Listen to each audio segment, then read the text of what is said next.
Welcome to the graduation of Mr. Terupt's class. Let's go.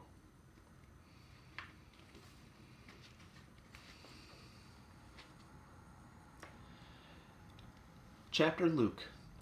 As I sat on the stage at graduation and watched Anna win the Snow Hill School prize, I remembered the time Peter won the homework pass for having correctly estimated the number of links in our final paper chain.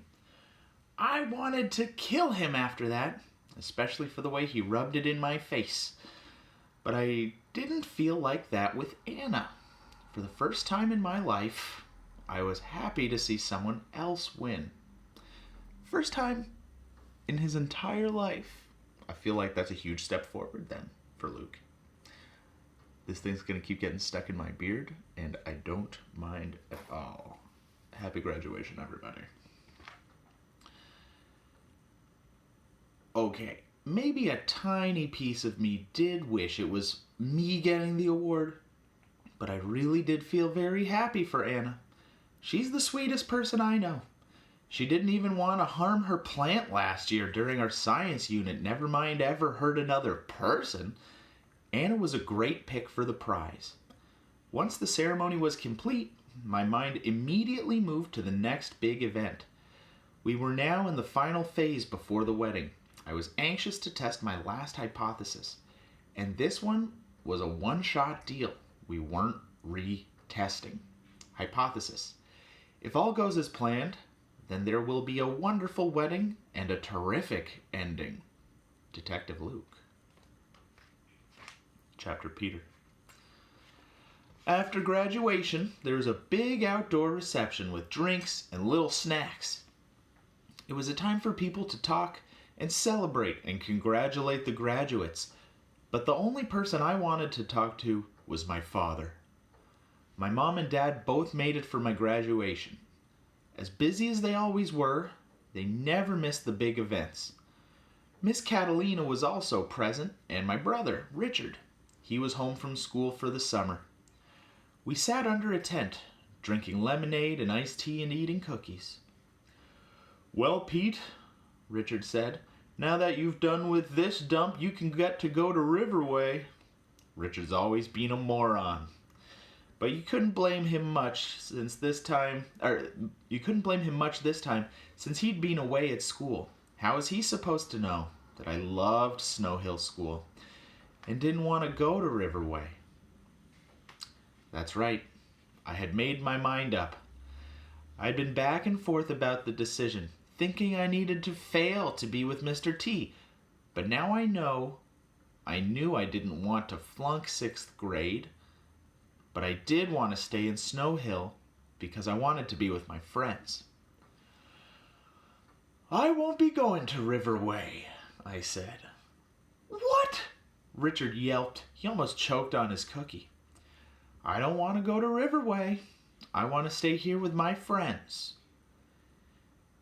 "Pete, you'll make new friends at Riverway. I worried about the same thing. Trust me, you'll love it way more than any local junior high school," Richard said. "And way more than this dump." "Stop calling it that," I snapped. "This place isn't a dump, and the friends I've made here aren't the kind of friends you just let go. We've been through way too much together." "Pete." "That's enough, Richard." My father said that. "Listen to your brother for once." I finally did. Dad looked at me. "This does not come as a surprise to your mother and me," he said. "Once we started paying attention, we saw that your friendships here have definitely been very special. We understand why you don't want to leave." "You do?" I was shocked. I never expected my mother or my father to understand. Sure, they'd given me time to think about my decision, but not in a million years did I think they'd be okay with me not choosing Riverway. My plan to fail had failed. But things were working out. I was going to move on with my friends. I was relieved to know I'd be with Luke and Jeffrey and everyone else. Even Lexi and her unique wardrobe, her fast moves, and salty tongue, and rotten farts that I somehow knew I would get blamed for. Last year, I suddenly felt way lighter when Mr. T took the weight of the accident off my shoulders with his hug. This year, my father made me feel that all over again when he told me I could stay. The only thing left for me to do now is throw one heck of a party for Mr. T and Miss Newberry. Chapter Alexia. It was close to wedding time. Mom was in the school kitchen with Vincent, putting the final touches on some of the hors d'oeuvres and prepping the main dishes. I planned to help, but I wanted to see Teach and Miss Newberry get married first. I was so anxious. Maybe that was why I had to pee again, out of excitement. Danielle, I've got to use the bathroom. Come on. Again? She said. Danielle was nervous and excited too. She needed to keep busy, so I made her come with me. I sat on the toilet while Danielle waited by the sinks. When I finished, I bent forward to pull my underwear back up and saw the red spot. I jumped off the toilet. I got it! I yelled. I got it! Thank you, Margaret! Got what? Danielle asked from outside my stall. Who's Margaret? I fixed my dress and rushed out. My period! I said I just got my period. Danielle gave me a big hug. Congratulations, she said. You're officially a woman. Though I think you've been one for a long while already. Thanks, I said. I stepped back and looked at her. I hope my period does for me what it's done for you. I know there are all kinds of changes that come along with it. Danielle smiled. I hope my words sounded nice because I sure meant them that way. Danielle was totally getting taller and thinner. Thanks, Lexi, Danielle said. You don't need your period to look great, though. You're already beautiful. You always have been. We hugged again. But this time, I was crying. Maybe it was my period making me emotional. I need to put a pad on, I said, suddenly realizing I forgot to do that in the stall. I'd been so excited. You have one? Danielle asked. Of course, I said. I've been waiting a long time for this day. I pulled a pad out of my purse, held it up smiling. Mine was your normal winged pad, not one of those crazy old-fashioned things Margaret mentioned where you had to wear a belt. Once it was all situated, we left the bathroom and headed back outside. The wedding was ready to start any minute. We hurried across the grass. Before we got to our seats, I stopped Danielle. Do these look bigger now? I said, readjusting my top. I didn't see Peter coming until he was right next to us. He must have been on his way back from the bathroom that the boys were visiting. Nah, he said, don't worry about it. I slugged him good in the arm, and then all three of us were laughing. The music for the ceremony started, so we hurried to our seats. I was going to miss Teach a lot. I already did. But I was so happy to have my friends going with me to 7th grade. Even Peter. Especially Peter. I loved picking on him. And he definitely needed more kissing practice. I was ready for next year. Look out, future. I'm a woman now. Chapter Danielle. The weather was perfect. The wedding was perfect. Mom and Grandma cried through the ceremony, and so did Mrs. Williams. Miss Newberry looked gorgeous in her wedding dress. She and Mr. Terupt looked so happy and so in love. Anna and I squeezed each other in a big hug after Mr. Terupt kissed his bride. The food Lexi's mother and Vincent cooked, with Lexi's help, was delicious. The flowers and centerpieces were beautiful, and Peter did an unbelievable job DJing. The temporary dance floor that Luke wanted stayed busy all afternoon and into the evening. But my favorite part of the reception was the wedding cake.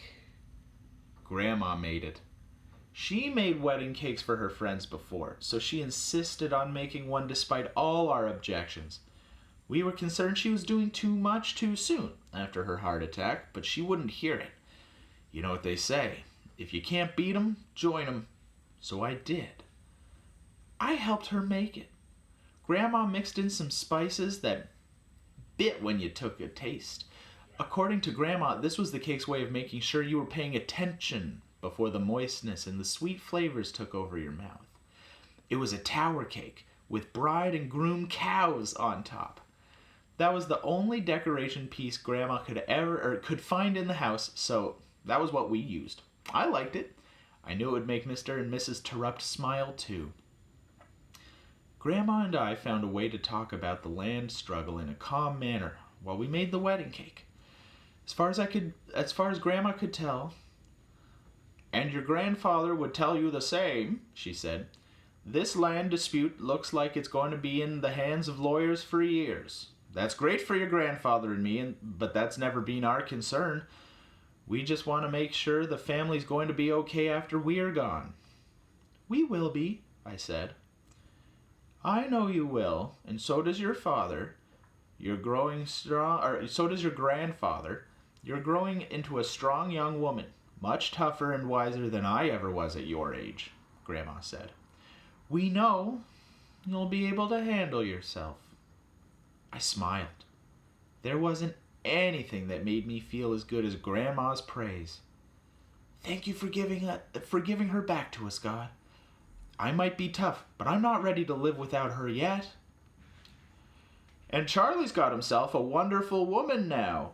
He ought to be the next one getting married, Grandma said. I smiled even bigger. I couldn't wait to tell Anna what Grandma had said. Dear God, I know I need to trust you. That's what faith is all about. Grandma and I have figured her doctor being Native American is your way of telling us that they aren't bad people. Please forgive me for thinking all those terrible things without knowing anything about them. Grandma's right. Charlie and I will be able to handle ourselves. I trust you. Amen.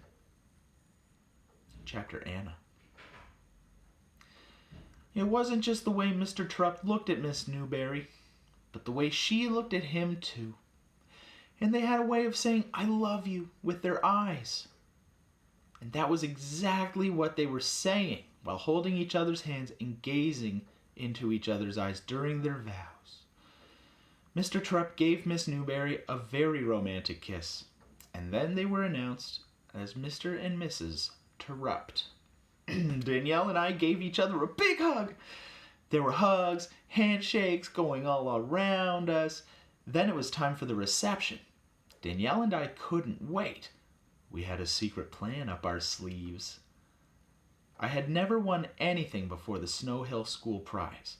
To be honest, I still can't believe I won it. I remember hugging Mr. Terupt after receiving the award. The world would be a beautiful place if it were full of Annas, he whispered to me. You've helped us all by being nothing but good. I squeezed him. The world would be a beautiful place if it were full of Mr. Terupts, I thought. As I took my seat and looked out over the audience, I saw a couple of people left for me to help. That was where the secret plan came in. During the wedding reception, all the single girls would gather on the dance floor, ready for the bride to throw her bouquet over her shoulder. The girl who caught the bouquet was supposed to be the next one who was going to get married. After Grandma Evelyn gave my mom and Charlie her stamp of approval, Danielle and I knew we had to get that bouquet into my mom's hands. With some sneaky pushing and maneuvering, we jockeyed my mom front and center on the dance floor. On 3, Peter announced with his DJing microphone. 1, 2, 3. The flowers sailed through the air, and Danielle and I used our bodies to keep everyone else away. Mr. Terupt told us afterwards that we looked like a couple of basketball players boxing out for a rebound, whatever that meant. The important thing was, Mom caught the bouquet. When she looked up, she smiled at Charlie. She smiled back and shrugged, or he smiled back and shrugged. Danielle and I hurried off and gave Grandma Evelyn a high five. She was the one who helped us hatch the scheme. What a wonderful ending. I couldn't wait to plan the next wedding. Mr. Terupt gave me a wink from across the dance floor. He knew I liked playing matchmaker. I was pretty good at it too. Chapter Peter. You may kiss the bride. Mr. T planted a big one on Miss Newberry. It was long, but nothing crazy. I bet Miss Newberry wouldn't have tasted like salt. She looked beautiful. Mr. T was a lucky man. I threw one heck of a party. Just like Mr. T wanted, I kept the music pumping and the dancing never slowed. There was one song that everyone will remember. It Had to Be You by Harry Connick Jr. I played it at Mr. T's request. Mr. and Mrs. Terupt brought down the house with a swing dance that will never be forgotten. After that, everyone stayed on the dance floor and danced the night away, including me. I danced with the foxy Mrs. Terupt, Miss Catalina, Mrs. Williams, my mom, and yes, Lexi. It's time, Peter, Mr. T said. He was standing beside me at the DJing table, smiling as he looked at all the people having fun. It's time to forgive yourself. I turned and I grabbed him in a hug. Okay, I said. Okay. He squeezed me harder. It was a shame the night had to end, but I knew there were more good times ahead. The lovely Mr. and Mrs. Terupt wouldn't be far away, and I would be with my friends. As I walked down new school halls next year, I wouldn't be remembering the worst thing I'd ever done, but the best days of my life. These past 2 years with Mr. T. Chapter Jeffrey. I've heard Jessica talk about happy endings before. She loves them. After Mr. and Mrs. Terupt showed everyone how to let loose with their big-time swing dance, I looked across the dance floor and I saw Dad spinning and twirling Mom. Then I looked down and I saw Asher bending his knees and bouncing. No one had a bigger smile or felt better than me at that moment. It was a happy ending. A very happy ending. Chapter Luke. Many boys dream of being like their favorite football or baseball player when they grow up. Others dream of being president. I used to think I want to be an astronaut, then a chemist, then a detective. Conclusion. I have no idea what I'll end up doing, but I do know I want to be like Mr. Terupt. Signed, Mr. Luke Bennett. Chapter Jessica. Jessica voiceover. I love to read. I've read stories upon stories. For whatever reason, fairy tales have always been my least favorite, yet I still can't help but feel that we've been part of one.